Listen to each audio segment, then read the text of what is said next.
topping out our trio of lagers this month, we're reviewing today this one from Cloudwater. Not necessarily known for their lagers, but this is a fresh, bright Italian-style Pilsner, dry hopped, using an experimental English variety of hop, coming in at 5.5%. But what does it taste like? Can Cloudwater make lager as good as their IPAs and pale ales? Check out the review to find out.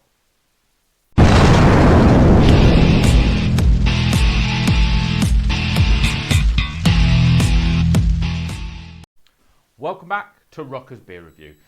It's still light, so I thought, yes, okay, we'll start drinking early today. This is a Cloudwater beer. It's a lager. We don't drink loads of lager on the channel, but this month we've done a rice lager from Northern Monk.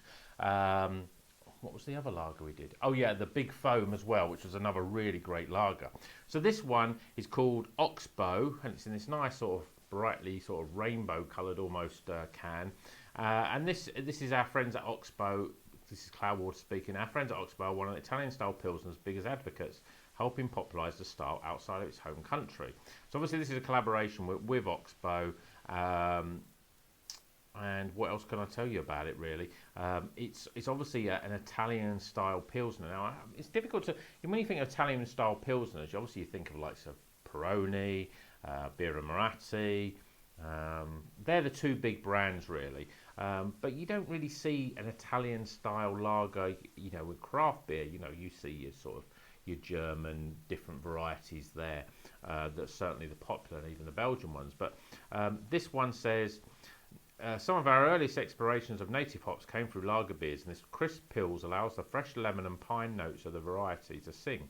So what is the variety? It just says it's an experimental variety, but it doesn't actually say what it is or what it's called. Obviously doesn't say that much on the can in terms of the ingredients. So let's pop this beer open and see what it's like. I really feel... I've just done a rock ranking video. I've done a lot of talking on it, and I'm quite hoarse. I'm quite thirsty. So I thought, what beer do I want? Do I want an IPA? No, I want a lager, the most refreshing of all beers. Let's see what this one's like. See what craft beer can do. I mean, I haven't had a Peroni or a Birra Moretti for a while, probably since Christmas. So I'll be interested to see if I can think that this is going to be the similar sort of flavour. So beer in a glass. Yep, looks like lager. It's a fairly clear golden colour. Got a 2-finger, pretty white fluffy head there. Carbonation's moving up quite quickly, but I don't know. I'm interested to know whether this is going to be very sort of fizzy in terms of normal lager or not. Let's get some aromas. I'm already there. Yeah, I mean the thing is with lager, you'd be surprised if you saw. I mean, we had the rice lager that had that sort of cherry flavour, which came from the Security. This one smells like a malty lager. That, you know, you get that malty sort of aroma, biscuity, cracker type. But beyond that, not much else. I'm getting slight citrus, lemony sort of smell, but nothing major. But I'm really thirsty and I'm talking enough, so let's get this beer down. Cheers, everyone.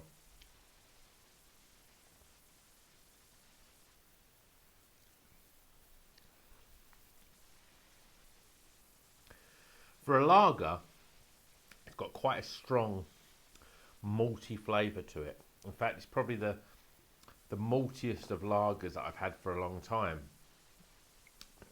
It doesn't taste like Peroni. You're not going to drink this and think it's Peroni. It certainly doesn't taste like that. There is a nice cut-in crispness that you want and expect from a lager. This provides that in spades. It's really, really sort of fresh tasting though.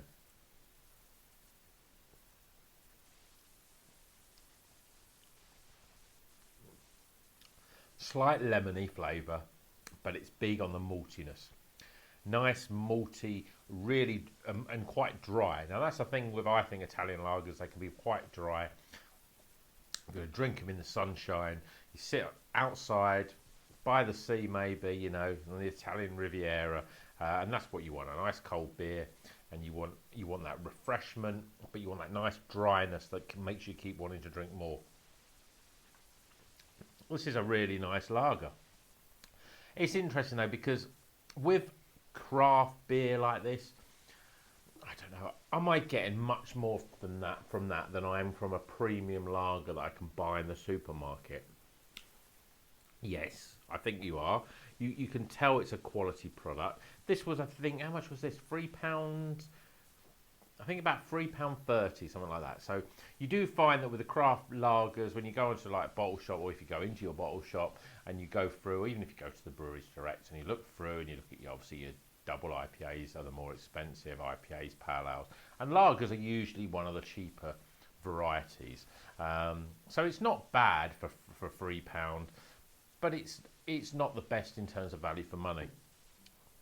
It's a really good, solid, malty, flavoursome lager with the experimental variety, as it says. It doesn't say experimental hop. Oh yeah, experimental English hop varietal. It says, but I don't think I'm getting anything different. There's nothing quirky about this beer. It's just nice and solid, nice maltiness. It's got much more taste than your sort of off-the-shelf lagers. And even if you compare this with like a Peroni or a Birra Moretti, there's a lot more flavour to that. Nice maltiness, but it doesn't like, sometimes you can have a lager, certainly those German lagers, that can have such a big malty, almost hoppiness to them, that can really sort of overly dry out the throat and almost coat the tongue. And I don't really like that sort of flavour. Sometimes they can have a little bit of a bitter back end. This doesn't really have it. It's light and crisp all the way through with a nice dry finish. Good beer. Let's get some scores.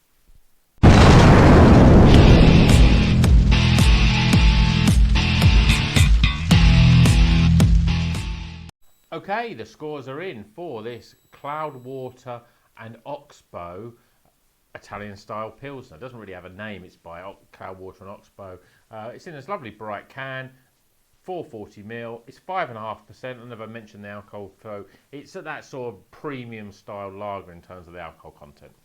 First things first, aroma. Well, we're not getting anything much different from a sort of standard lager. Nice maltiness, crisp, fresh smelling, with that sort of crackery, biscuity sort of notes on there as well.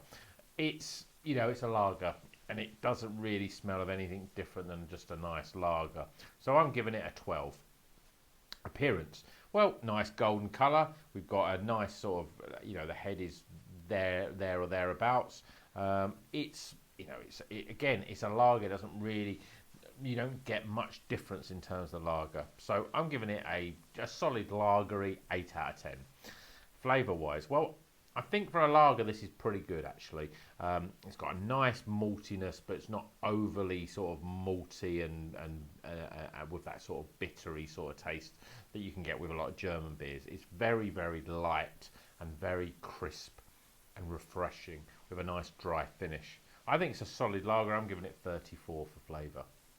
Value for money, well, as I said, I think it cost me just over £3 for this.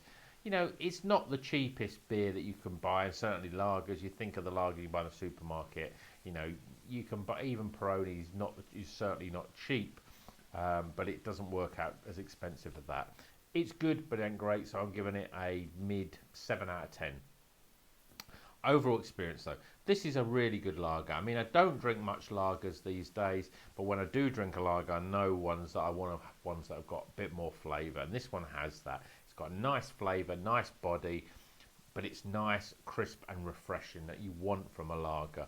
There's no sort of funny little aftertaste in there. There's not that sort of overly bitterness on the back end either.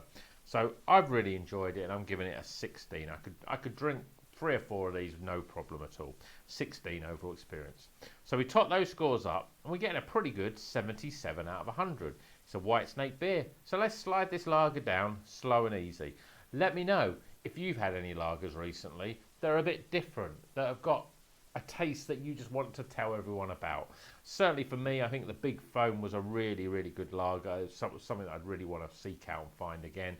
And try some more lagers that have got that sort of unfiltered, a little bit different.